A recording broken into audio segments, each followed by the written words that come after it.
Salve, salve família, aqui quem fala é o Lutz do canal Cortes Podcast e no meu primeiro mês monetizado eu já fiz $3.000 só seguindo o que esse cara fala no curso dele. Então se você quer ganhar dinheiro com internet e YouTube sem nem precisar aparecer, confere o primeiro link na descrição. Não há dúvida disso. Cara, já concordamos aqui. O ponto é, independente do país que a gente quer construir no futuro, eu não sei se diante da desigualdade que a gente tem na frente, é de se esperar que a iniciativa privada vá resolver integralmente o problema da desigualdade no Brasil. Eu acho que a eficiência pode ser de parcerias entre a iniciativa privada e o Estado, na medida em que haja um interesse público no Estado em fazer investimento, por exemplo, em uma favela, em capacitação de pessoas, em, por exemplo, fazer um curso de empreendedorismo para mulheres ou para molecada que amanhã vão ser profissionais, com apoio de empresas. Eu nunca vi, tá, Alex, uma grande empresa entrar, se você tiver algum exemplo, uma grande empresa entrar numa quebrada e fazer de forma integral um projeto que realmente traga impacto para aquelas pessoas, entendeu? Por isso que meu ponto é mais realista, assim, saber qual que seria a saída. Mas tem alguns, mas depois eu vou deixar ele responder, que depois eu quero também comentar alguns que eu já vi.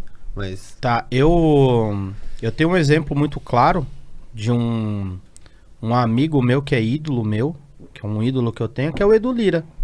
Nossa, por meio de uma ONG totalmente sustentável, onde essa ONG é parceira de grandes empresas da iniciativa privada, o Edu ele consegue mudar realidades de comunidades. Por incrível que pareça, tá? As favelas, elas não são grandes, tá? Nós temos algumas favelas muito grandes. Quando a gente fala de Heliópolis, quando a gente fala de Paraisópolis, em algumas outras.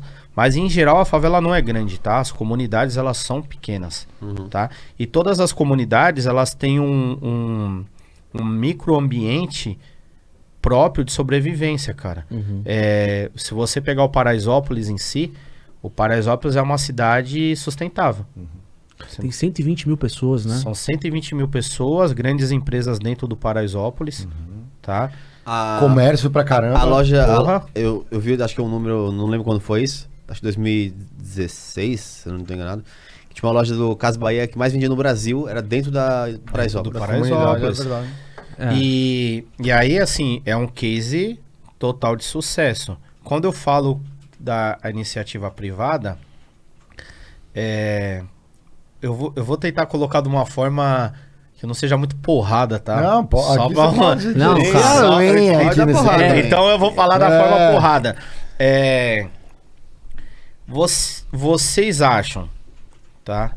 Que um cara, uma mãe de família, que sustenta 4 filhos com salário mínimo, paga aluguel, água, luz, tem que dar de comer pros filhos, organizar esses filhos na escola, controlar esses filhos para eles não serem do crime, entende mais de administração do que um cara que acabou de se formar na faculdade ou não? É esse ponto que eu tô querendo mostrar. Você tem uma realidade próspera de pessoas que colocaram a própria pele em risco, pessoas que sabem resolver problemas reais da vida. E hoje, quando eu falo com CEOs de empresa, com headhunters, eles falam pra mim que a maior dificuldade de se contratar alguém para um grande cargo é porque essa pessoa ela não passou por experiências de vida onde ela sabe solucionar grandes problemas. E aí, quando uma empresa... Ela pergunta pro chefe, como faz? Sim, e quando eu vejo uma grande empresa que ela não consegue enxergar essa mãe dentro da comunidade, como um grande exemplo no diamante que ela pode lapidar para ser... ter um cargo de liderança dentro da empresa, eu acho muito desperdício. Cara. O menino que ele entende com 10 anos de idade que ele precisa ir comprar a bala, vender a bala, tirar o lucro para ajudar em casa, ter capital de giro para comprar mais bala no outro dia e ter reserva de emergência para os dias que chover e que ele não consegue vender no farol. Provavelmente ele entende mais de empresa do que muito diretor que eu converso. Então eu vejo que as empresas elas não têm esse olhar pra dentro de comunidade. É simplesmente um olhar preconceituoso, um olhar de barreira. Quando eu converso com amigos meus da Faria Lima, com investidores, infelizmente eles enxergam a Faria Lima. Os pés deles estão na Faria Lima.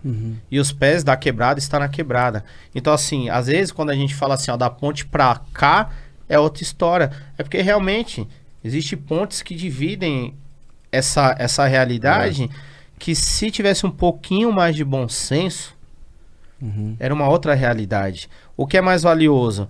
Você pegar um menino que provavelmente pode ir pro crime e dar uma instrução para esse menino ser um grande executivo de uma empresa, ou você simplesmente larga ele de mão para ser um menino que provavelmente pode uma hora colocar o revólver dentro da sua empresa.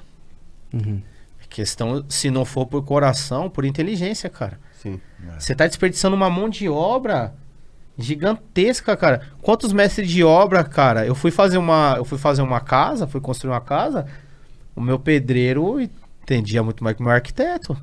Ah, isso é... Por quê? É sacanagem se eu quiser arquiteto. Por que ninguém apostou nesse cara?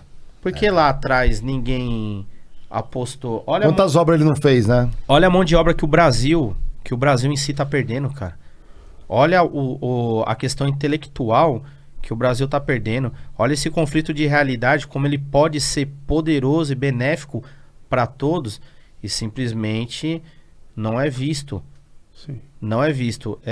E eu até entendo também um pouco pelo lado das empresas, porque quando a empresa ela começa a ajudar demais, a gente tem a máquina do governo também que começa meio que... O que eles estão fazendo aí, né? É. O que eles estão fazendo? É melhor não ajudar para deixar... Eu até me expressei mal, porque eu falei que não há projetos aí relevantes envolvendo iniciativa privada diretamente nas favelas aí, o exemplo disso é as ONGs, enfim, me expressei errado. O que eu acho é que o Brasil hoje, vamos ser claros, a gente é um dos países mais desiguais do mundo, Sim. né?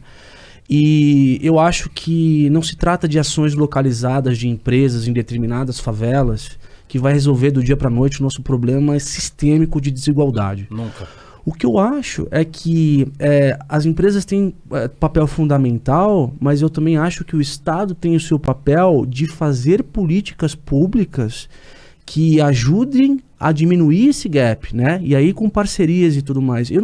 Na minha cabeça eu não vejo uma outra saída. O problema que aí eu pego no teu ponto. A gente hoje não tem um Estado comprometido em olhar para um Brasil onde exista um pacto social para chegar nessa molecada, por exemplo, em Paraisópolis. Tem 120 mil pessoas. Eu estava olhando esses dias, Balneário Camboriú, né? Tem 120 Sim. mil pessoas. Você chegar e fazer um curso de capacitação em empreendedorismo. Então, eventualmente, talvez não saia o Alex daqui a 10 anos, através de uma política pública clara. Sai o Alex, o Rodrigo, o André, o Fernando, entendeu? Então, é uma questão mais de probabilidade de diminuir essa desigualdade no futuro. Esse é o meu ponto, sabe, cara?